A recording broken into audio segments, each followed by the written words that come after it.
eu sou a professora Daniele, da Escola Municipal São Miguel e responsável pelo Espaço Maker de Artesanato, Costura e Customização. Olá pessoal, e eu sou a professora Patrícia, também da Escola Municipal São Miguel, responsável pelo Espaço Maker de Gastronomia. Vamos iniciar a nossa aula com um vídeo.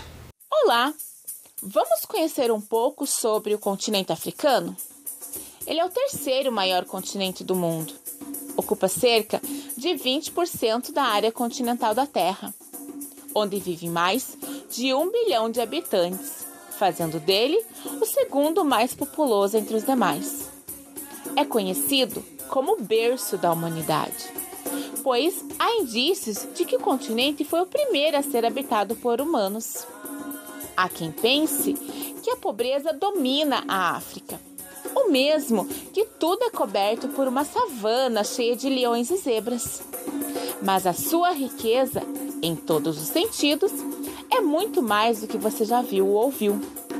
Há uma grande diversidade cultural, o qual possui várias etnias, tradições, religiões e línguas. Além das milhares de línguas africanas, falam-se as línguas trazidas pelos colonizadores. São mais de 2.000 línguas faladas em todo o continente. Ao norte, o continente é atravessado pelo Trópico de Câncer. Ao sul, pelo Trópico de Capricórnio. Além disso, a linha do Equador corta o hemisfério e o meridiano de Greenwich o atravessa a oeste. Dessa forma, a África é o único continente que possui terras nos 4 hemisférios. O continente africano é formado por 54 países. Ele é dividido em 5 regiões: África Setentrional, África Ocidental, África Central, África Meridional e África Oriental. Além dos critérios de localização dos países, é possível regionalizar o continente africano, a partir de suas características étnicas, históricas e culturais. Assim, os países africanos podem ser agrupados em outras 2 grandes regiões: Norte da África e a África Subsaariana. O norte da África é composto por 5 países independentes e pelo território do Saara Ocidental. Sua população é predominantemente árabe e de origem islâmica. Se localizam em sua maioria na parte mais próxima com a Europa. Já a África Subsaariana é composta dos 49 países e se refere à porção sul do deserto do Saara.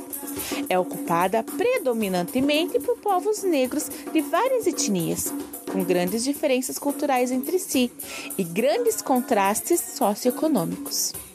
O rio Nilo é um importante rio da África. É bastante utilizado para a navegação comercial e o transporte de mercadorias.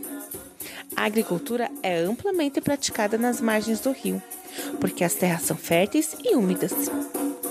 E você, sabia que a nossa culinária é repleta de pratos e ingredientes originários da cultura africana? Como, por exemplo, a mandioca, o milho, a pimenta malagueta, entre muitas especiarias.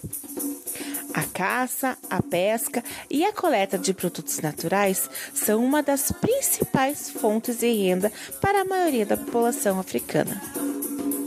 A vegetação é caracterizada pela floresta equatorial, savanas predominantes no continente, além da vegetação mediterrânea e estepes. Nas savanas é onde se encontram os leões, as girafas e diversos outros animais, pelo qual muitos turistas procuram a África para fazerem safari. As principais características dos africanos são a musicalidade e suas danças compostas por diferentes ritmos e instrumentos. As danças e as músicas são muito presentes na cultura africana. Então, gostaria de conhecer um pouco mais sobre o continente africano e sua diversidade?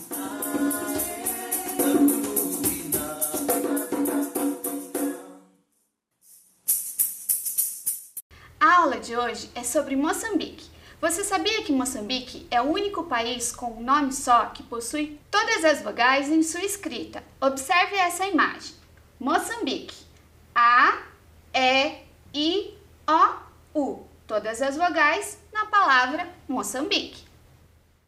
Os portugueses a chamaram de Terras de Moçambique, em homenagem a seu governante que tinha esse nome. Ele era um emir árabe, título este dado aos governantes nos países árabes e muçulmanos. Com o passar do tempo e as mudanças naturais ocorridas ao pronunciar as palavras, acabou virando Moçambique.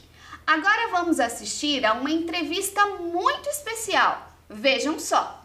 Bem-vindo, seu João, a nossa aula de hoje, digamos assim. É um prazer imenso a gente ter o senhor aqui com a gente. Em primeiro lugar, a gente gostaria de saber o seu nome completo, a sua origem, digamos assim, né?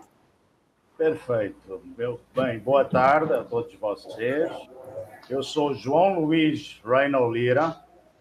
Nasci em Moçambique em 1954 e saí de Moçambique em 1975 devido a problemas políticos, a própria independência de Moçambique, que até 1975 Moçambique pertencia a Portugal. E então a independência se fez no dia 25 de junho de 1975. Foi daí que eu decidi vir para o Brasil. E qual é o motivo pelo qual o senhor escolheu o Brasil, e não um outro país qualquer para vir? Achei o Brasil muito parecido com Moçambique. É um país tropical, o outro subtropical. O povo muito hospitaleiro, igual ao de Moçambique. O clima muito parecido, especialmente aqui no Nordeste, onde eu estou presentemente aqui em Maceió. E as praias magníficas, muito parecidas com as praias de Moçambique.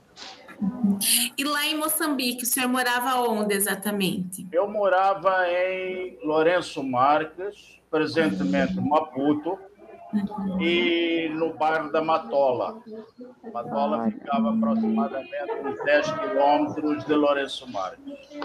Qual a sua melhor lembrança da sua terra natal? Assim, o que o senhor trouxe de lembrança da sua terra natal que ainda sente falta de lá? Assim? Bem, o que eu sinto falta é um cheiro típico africano. É um outro tipo de cheiro, de terra molhada, queimada, por causa da savana, dos animais. E sinto falta da minha origem. Claro, eu sou terceira geração de Moçambique. Meus avós já nasceram em Moçambique. E as diferenças, assim, em relação a quando o senhor veio para o Brasil? Sentiu muita diferença? Agora já está mais acostumado com a vida no Brasil, né? Mas quando o senhor chegou, sentiu muita diferença no costume, na cultura, no seu dia a dia? Não senti tanto, não. Não senti tanto, porque é muito parecido como o Brasil, como tem também como uma ascendência portuguesa, Moçambique também com ascendência portuguesa. Então, não senti assim tanta diferença, não. E como também tem uma cultura portuguesa aqui muito forte, aqui no Brasil, então não senti muita diferença, não. O senhor está aqui há quantos anos? Eu já estou há 46 anos.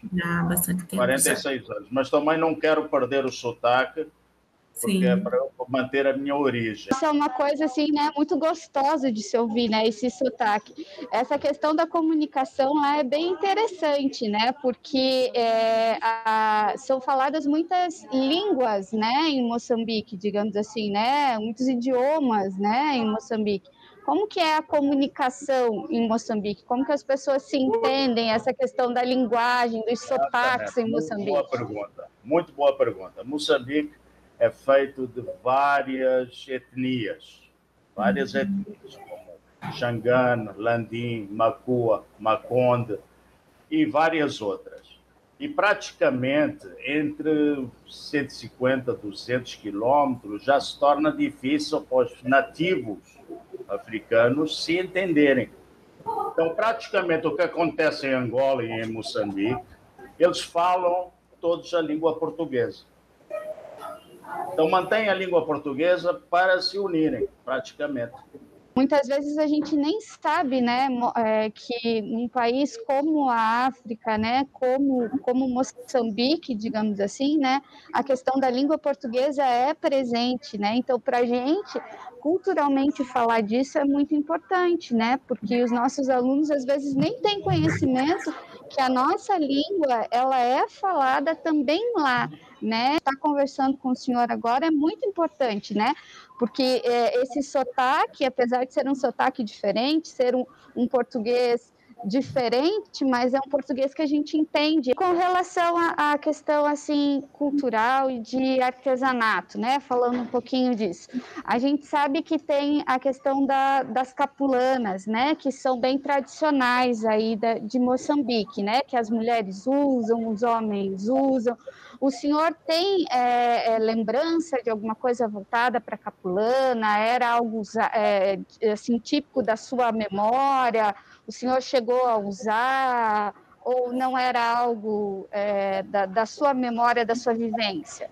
As capulanas eram mais para as mulheres, que as mulheres é que usavam, e tinha mil e uma utilidades. Até para carregar os filhos nas costas, elas amarravam com capulanas. Então, capulana praticamente era um tecido que eles usavam para mil e uma utilidades. Quando jovens, nós portugueses, moçambicanos portugueses, nós então mandávamos para as costureiras fazerem camisas estampadas com as capulanas. Eram camisas belíssimas, camisas lindas. Fazíamos quando éramos crianças, tinha eu 18, 19 anos de idade, por aí. E então tinha mil e uma utilidades as capulanas. Até hoje, houve inclusive houve um programa aí sobre Moçambique, uma TV, e apareceram as capulanas e as suas mil e uma utilidades. Realmente fiquei bastante comovido quando vi essa lembrança de meio século atrás veio à mente. E as lembranças são sempre muito gostosas, principalmente quando volta às origens, né? Mas agora, então, já que nós falamos um pouquinho do artesanato, vamos um pouquinho para a culinária. Um alimento, uma comida que o senhor mais gostava de lá, ou indicaria alguém que fosse passear para lá, tinha que experimentar? E também, você tem alguma comida, alguma culinária aqui no Brasil que lembra muito, toda vez que o senhor come, lembra, te remete à sua infância, à sua adolescência, que o senhor passou lá em Moçambique? Olha, existe uma comida típica moçambicana que se chama matapa, que é a base de folhas de mandioca, folhas de mandioca piladas, como eles chamam, que é moídas, com amendoim moído, com leite de coco, e adicionam um camarão seco, camarão fresco ou caranguejo. É a matapa, esse é um dos pratos típicos de Moçambique. Aí nós tínhamos o galeto, a piripiri. Piripiri é pimenta malagueta, pequena, que realmente arde bastante. Então nós tínhamos o galeto a piripiri, nós tínhamos o caril à moçambicana, que era o curry, que veio da Índia, porque tinha muitos indianos em Moçambique.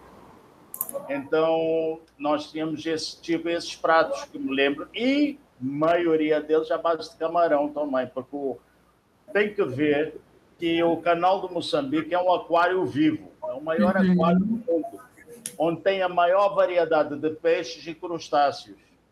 E o camarão tem de um comprimento inigualável no mundo. É enorme o camarão de Moçambique. Há uma mistura muito grande, porque a gente sabe da questão de colonização e tudo mais. Acho que o senhor tem de origem, né? Que o senhor pode citar. Quais são as suas raças, né? A minha avó paterna, ela veio da Índia portuguesa, de Goa. E o meu avô também veio de Goa, da Índia portuguesa, o meu avô paterno. Meus avós maternos vieram das Ilhas Maurícias, origem francesa, mas sob protetorado inglês, que as Ilhas Maurícias naquela época de protetorado inglês. E se encontraram em Delagoa Bay. Delagoa Bay era o primeiro nome de Lourenço Marques até 1895, que depois tornou-se Lourenço Marques até 1975, e aí virou o nome de Maputo. Então, a minha cidade, a minha origem, teve 3 nomes: Delagoa Bay, Lourenço Marques e Maputo, a partir de 1975. Então, tenho origem francesa-britânica, porque Ilhas Maurícias também depois era um país britânico, e também portugueses por parte de pai, da Índia portuguesa. É tudo tão lindo que realmente dá muita vontade de conhecer. Para a gente finalizar, qual lugar que o senhor indicaria se por acaso alguém ou a gente fosse para Moçambique não deixasse de conhecer? Olha, a capital, Maputo, claro. Tem uma praia linda que fica a uns 120, 150 quilômetros, que é o Bilene, Praia do Bilene. A ilha de Bazaruto, que é linda, essa ilha de Bazaruto. Conhecer Moçambique, ir a Grongosa, que é muito importante para ver os animais, que é o parque, a reserva animal lá da Grongosa. Isso é importante para conhecer um pouco mais da África, em termos de animais. Dançar uma marrabenta. Dançar uma marrabenta, que é a dança folclórica de Moçambique, marrabenta, é claro, e usar uma capulana. Ok. Senhor João, muito obrigada pelo seu tempo aí, por nos receber na sua casa, né, e por contar um pouquinho mais da sua história para a gente. Nós queremos agradecer ao senhor, né, por essa riquíssima entrevista, né? Muito obrigado pela sua atenção, e a gente só tem a agradecer, né? O nosso muito obrigada, né, pela sua disposição, viu? Muito obrigada mesmo. Eu é que agradeço a oportunidade. Estou muito feliz em falar sobre a minha origem e estarei sempre à vossa disposição para o que precisar. Uma técnica artesanal moçambicana muito delicada é a filigrana, realizada através da ourivesaria. Sabe o que é isso? Ourives, pessoas que trabalham com ouro. Essa técnica moçambicana consiste na aplicação de fios muito finos de ouro ou prata entrelaçados e soldados delicadamente. Temos também os batiques, que são pinturas multicoloridas. Batik é uma técnica de tingimento em tecido artesanal. Esta técnica é originária da ilha de Java, da Indonésia, e nos tempos da colonização, a técnica embarcou nos navios holandeses e viajou pelo mundo, chegando até Moçambique. Com o batik, pode-se fazer quadros, cangas, lenços, enfim, tudo que tenha como suporte o tecido. E além dele, papel, couro e até casca de ovo. E o que dizer da beleza das capulanas, professora Patti? Há uma coisa que distingue as capulanas que se usam em Moçambique das que são encontradas em outros países africanos. Para as mulheres moçambicanas, as capulanas são frequentemente o símbolo da riqueza que possuem e que ninguém disputa, porque carregam uma forte representação simbólica, já que foram oferecidas pelos homens que as cortejou, o marido que as amou, o filho quando regressou das minas, o genro que lhe quer a filha, ou seja, é sempre um grande presente que marca um grande momento em sua vida. O artesanato moçambicano é muito bonito e possui técnicas variadas e que exigem artesãos habilidosos. Um exemplo disso é a confecção de cestarias. Vamos aprender um pouquinho sobre essa técnica? Assista ao vídeo que a professora Dani gravou para nós.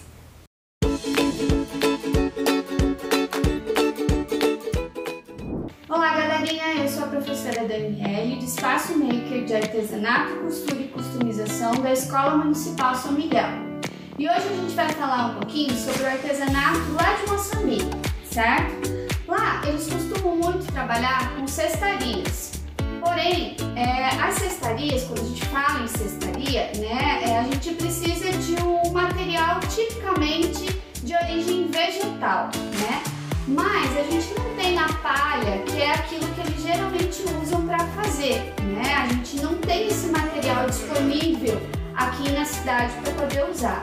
Lá em Moçambique, eles utilizam as folhas de diversas árvores para poder fazer essas cestarias que eles costumam trabalhar lá.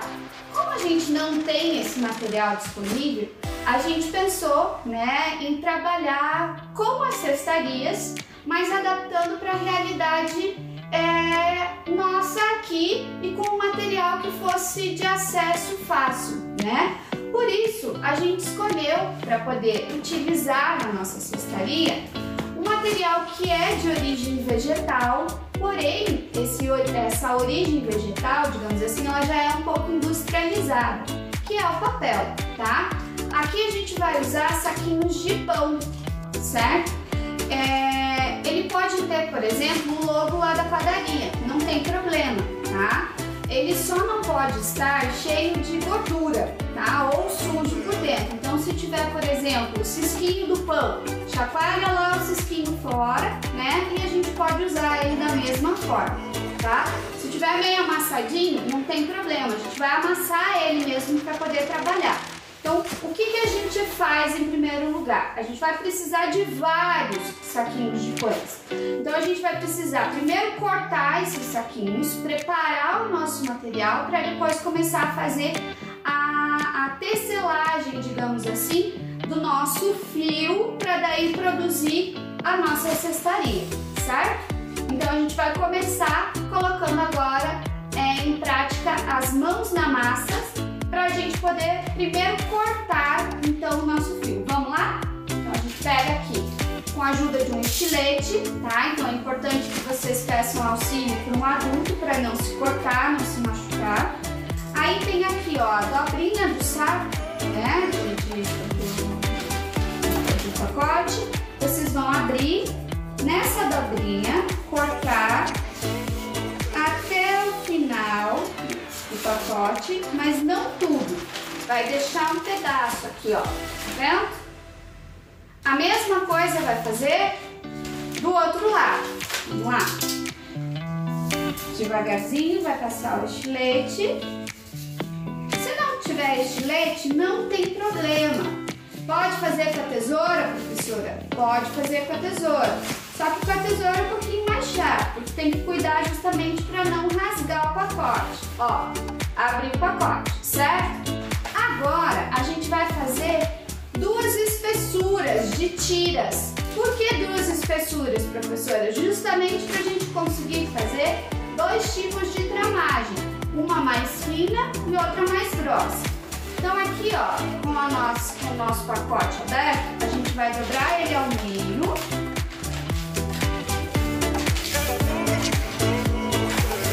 E vai cortar a tira, certo?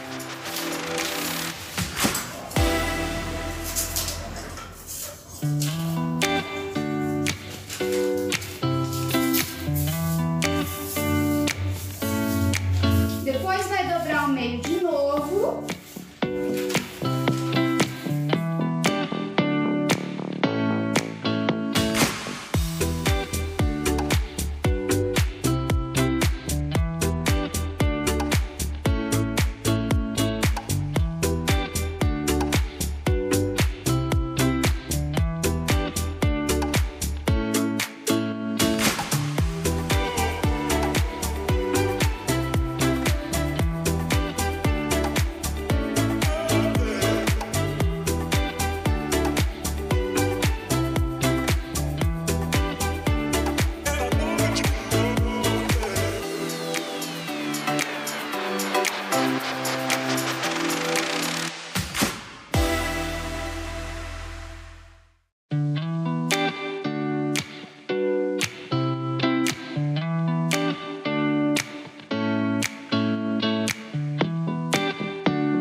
Aqui a gente tem a nossa tela, certo? Com as cestarias.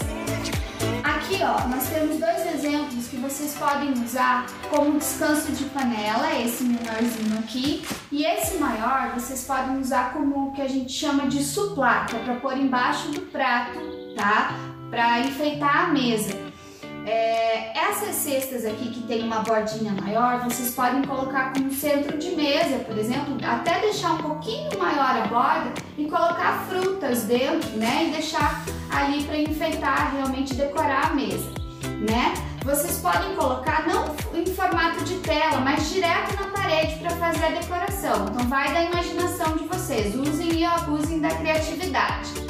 Essa cesta aqui, ela ia pro lixo, porque ela tava bem feinha, bem desgastada. O que a gente fez? A gente customizou ela. A gente tirou toda a parte estragada de baixo, né? E usando aquela corda que a gente trançou, né? A gente refez a parte de baixo, né? E depois pintou ela e transformou. Então agora é um novo cesto que vai ter uma nova utilidade.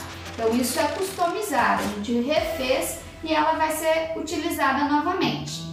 Aqui eu trouxe para vocês uma ideia, né, usando o mesmo método ali do rolinho, que vocês podem usar agora no Natal, tá? Então vocês podem colocar uma alcinha e pendurar na árvore de Natal. Então é só fazer uma decoração de Natal aqui e colocar no pinheirinho. Ou ainda fazer maior e colocar de enfeite de porta, tá?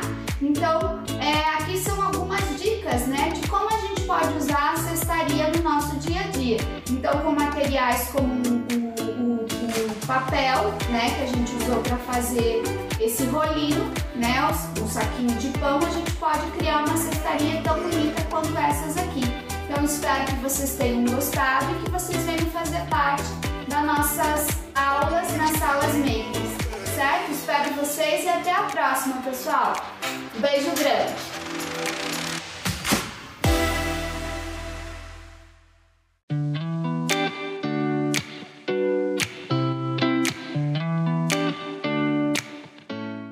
Tudo muito lindo, Prof. Dani, mas e Moçambique? Ele está localizado no sudeste do continente africano, banhado a leste e ao sul do Oceano Índico. O país tem aproximadamente 30 milhões de habitantes. Faz fronteira com 6 países, sendo eles Tanzânia, Malawi, Zâmbia, Zimbábue, África do Sul e Suazilândia. Maputo é a maior cidade e também capital de Moçambique. Durante o domínio português era chamado de Lourenço Marques. A capital tem um pouco mais de 1 milhão de habitantes e a cidade é a cidade mais populosa de Moçambique. Moçambique é dividido em 11 províncias. É um país bem jovem, pois tornou-se independente como nação em 1975. Quando deixou de ser colônia de Portugal, depois de quase 500 anos. A ilha de Moçambique foi o local onde Emir Musa Imbiki vivia e foi a primeira capital de Moçambique. A ilha está situada na província de Nampula. Em 1991, foi considerada pela Unesco Patrimônio Mundial da Humanidade. Na cidade da ilha há uma rica presença da arquitetura europeia, árabe e africana, muito observada nas igrejas e mesquitas. É na ilha de Moçambique que está a edificação europeia mais antiga do hemisfério sul e ainda de pé a Capela de Nossa Senhora de Baluarte, que foi construída pelos portugueses em 1522. A ilha também abriga uma parte do terceiro maior lago da África e o 9º maior do mundo, o Lago Malawi, conhecido naquela região por Lago Nyassa. Está localizado entre o Malawi, a Tanzânia e a ilha de Moçambique. O Lago Nyassa é um dos mais profundos da Terra, com 706 metros de profundidade. O maior rio de Moçambique e o 4º do continente africano é o do Zambeze, o maior dos rios africanos que desagam no Oceano Índico. O rio Zambeze divide Moçambique ao meio. De acordo com a Constituição do país, vamos ver o significado das cores da bandeira? Vamos! Vermelho representa a sua luta. O preto, o continente africano. Já o verde, a riqueza do solo moçambicano. O amarelo, a riqueza existente no subsolo do país. E o branco, a paz. E já os símbolos presentes na bandeira? Bom, a estrela representa a solidariedade entre os povos. A arma simboliza a luta armada e a defesa do país. E o livro, professora Paty? Que falar do livro? Ele destaca a educação por um país melhor para todos. E a enxada representa a agricultura. E pesquisando sobre Moçambique, encontrei esse livro digital, Marcelino Vai a Moçambique, da Organização Social Sustenidos, com texto de Alessandra Fernandes Acosta e ilustração de Rafa Anton. Durante a nossa aula, você vai perceber que algumas imagens foram retiradas deste livro. A diversidade linguística é uma das principais características socioculturais de Moçambique, pois lá são faladas mais de 40 línguas. E além das línguas maternas, tem ainda os dialetos e os sotaques. Quase metade da população fala o português, porque, como já falamos no início desta aula, Moçambique foi uma colônia portuguesa até 1975. E o português, apesar de falado por menos de 40% da população, é o idioma oficial do país e, juntamente com Angola, Cabo Verde, Guiné-Bissau, Guiné Equatorial, Portugal, São Tomé e Príncipe, Timor-Leste e o Brasil, formam a CPLP, a Comunidade dos Países de Língua Portuguesa. Uma das festas mais importantes ocorre no dia 4 de outubro, professora Paty, quando comemora-se o Dia da Paz e Reconciliação. Isso porque em 4 de outubro de 1992 foi assinado um acordo de paz que pôs fim a 16 anos de guerra civil. Guerra civil é quando distintos cidadãos de um país entram em luta entre si dentro do próprio país. O bacana é que eles celebram esse dia e comemoram a paz. Ao norte de Moçambique encontra-se a província de Nampula. É conhecida como a terra das Mutiana Oreira, a residência das mulheres bonitas, conhecidas como macuas. Por lá é comum avistarem as mulheres com o rosto e outras partes do corpo pintados de branco e adornadas com as cores da capulana. Essas mulheres distinguem-se das demais habitantes do país pelo tratamento da beleza utilizando o muciro, que é um creme tradicional para a pele. A maioria da população moçambicana vive da agricultura, que é muito variada, professora Paty.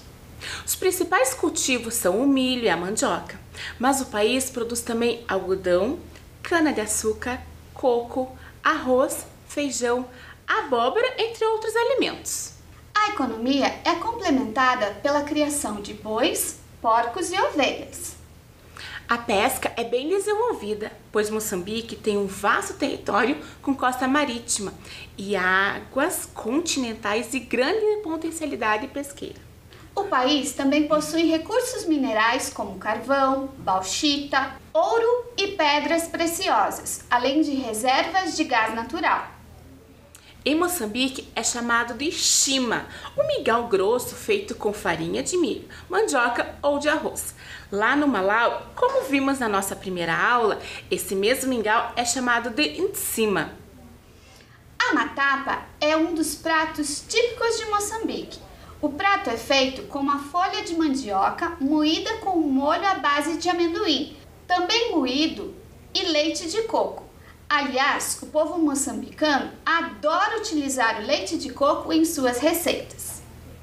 A culinária desse país foi profundamente influenciada pelos portugueses, que introduziram culturas, aromas e métodos de cozimento.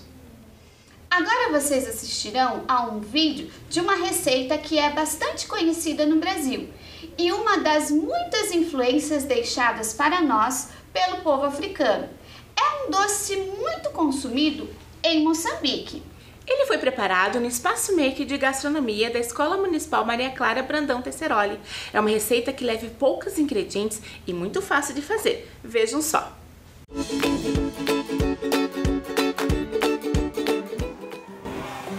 Olá, galerinha! Tudo bem? Hoje eu vou ensinar para vocês uma receita de Moçambique. Nós vamos aprender hoje doce de abóbora, tá? Por que abóbora? A abóbora é muito fácil de ser encontrada lá em Moçambique, no continente africano. Nós vamos usar 1 kg de abóbora. Eu usei essa abóbora aqui, a abóbora de pescoço, mas você pode fazer com qualquer abóbora que você tiver.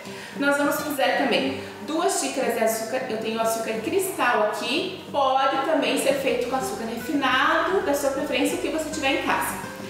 Aqui eu tenho um pouco de água, nós vamos usar só um pouquinho, 1/4 de xícara, só para dar uma molhadinha na hora de cozinhar. Eu tenho aqui mais ou menos uns 20 cravinhos e um pacotinho de 100 gramas de coco ralado. Bom, o que nós vamos fazer? Nós vamos colocar a abóbora na panela.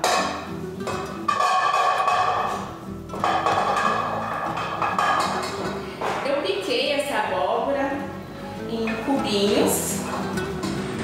Nós vamos colocar as 2 xícaras de açúcar.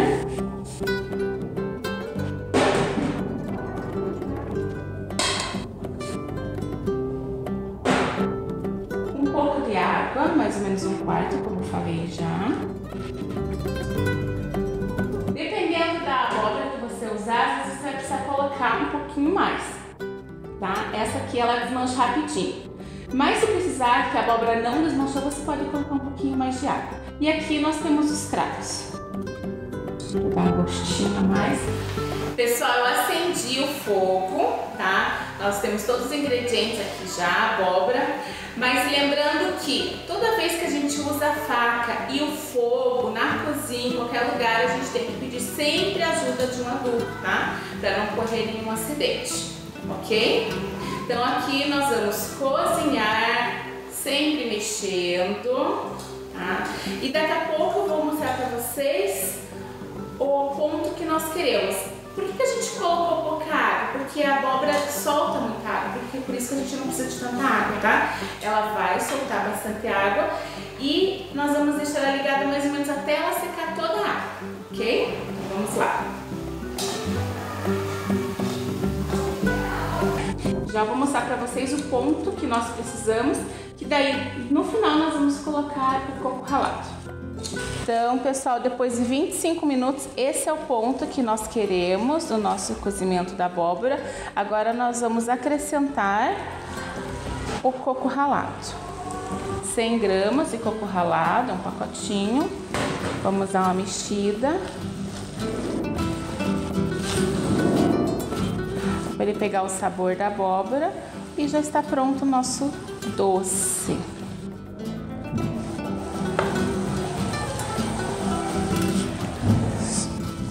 Então vamos lá montar o nosso prato.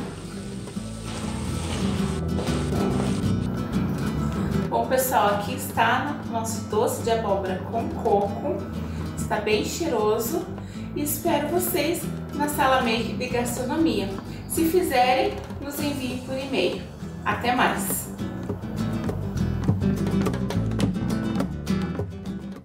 E as atrações turísticas, professora Paty? As áreas de conservação constituem uma das principais atrações turísticas de Moçambique. Cobrem hoje cerca de 12% da superfície total do país e são constituídas por 6 parques e 6 reservas nacionais. O Parque Nacional de Gorongosa é uma área de conservação situada na província central de Sofala e é considerado um dos melhores parques naturais do mundo. A Reserva Nacional do Niassa, ou Reserva de Niassa, é uma área protegida de Moçambique, localizada nas províncias de Cabo Delgado e Niassa, no norte do país. É uma das maiores reservas naturais do mundo e o maior de Moçambique. Outro destino comum dos turistas é o arquipélago de Bazaruto, um grupo de ilhas no Oceano Índico localizado ao longo da costa de Moçambique. Bazaruto é o mais antigo parque marinho de Moçambique e foi fundado em maio de 1971. A música moçambicana é uma das mais importantes manifestações da cultura desse país. A música tradicional tem características banto e influência árabe, principalmente na zona norte, e é normalmente criada para acompanhar cerimônias sociais na forma de dança. A marrabenta é o nome dado a um estilo musical e a uma dança. Tornou-se um símbolo cultural nacional, uma referência da identidade do povo moçambicano. Nasceu nos anos de 1930, no sul de Moçambique, principalmente no subúrbio de Lourenço Marques, província que atualmente é a capital de Maputo. Assistam agora ao vídeo desta dança.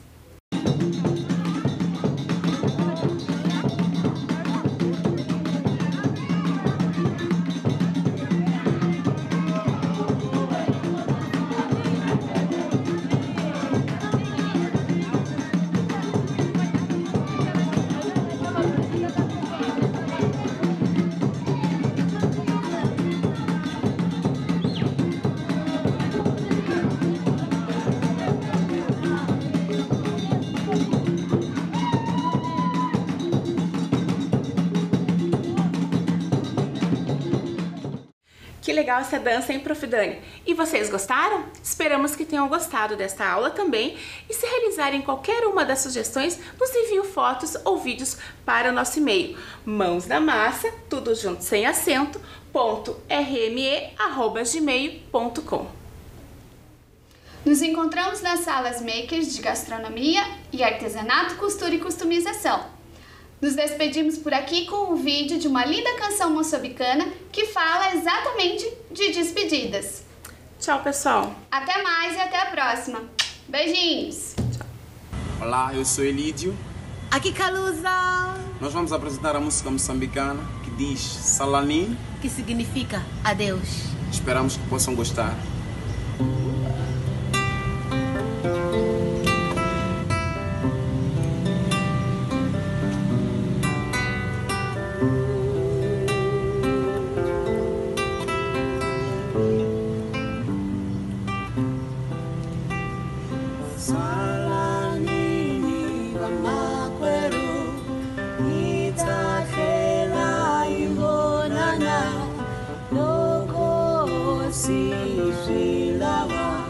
Salani, salani, salani, salanini makwero, itakela ibonana, loko usishilava.